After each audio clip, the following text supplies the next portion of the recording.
امام شافعی رحمۃ اللہ علیہ کی والدہ وہ یمنی تھی اور ان کے والد قریش تھے، اور بچپن میں ہی ان کے والد کا انتقال ہو جاتا ہے، تو ان کی والدہ جدوجہد کرتی ہے اور امام شافعی رحمۃ اللہ علیہ کی پرورش کرتی ہے، اور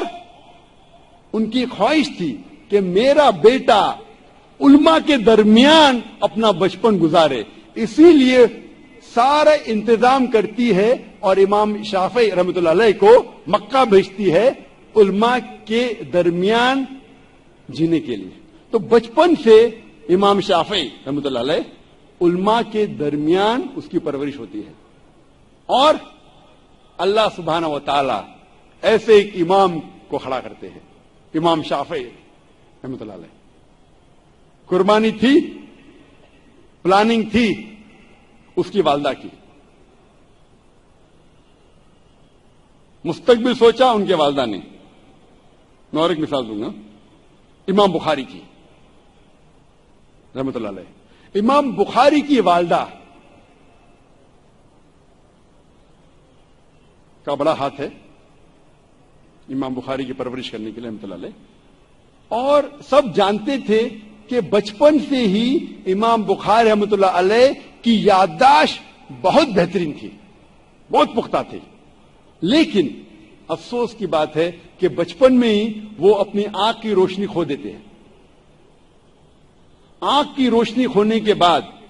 اس وقت کے سب سے بہترین ڈاکٹر کو دکھانے کے باوجود ان کی آنکھ کی روشنی نہیں آتی۔ اس کے بعد امام بخاری رحمۃ اللہ علیہ کی والدہ روز لگاتار اپنے رب، اپنے خالق اللہ سبحانہ و تعالی سے دعا کرتی ہے کہ میری بیٹی کی روشنی لوٹا دے۔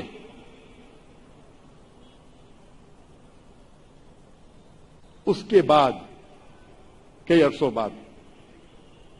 اللہ سبحانہ و تعالی ان کی والدہ کی دعا سنتے، اور ان کے والدہ کے خواب میں آتے ہیں حضرت ابراہیم علیہ السلام، اور حضرت ابراہیم علیہ السلام فرماتے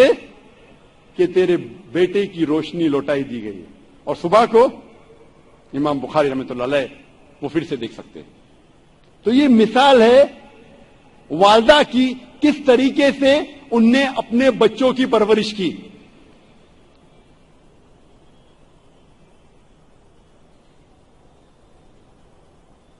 میں اور ایک مثال دوں گا،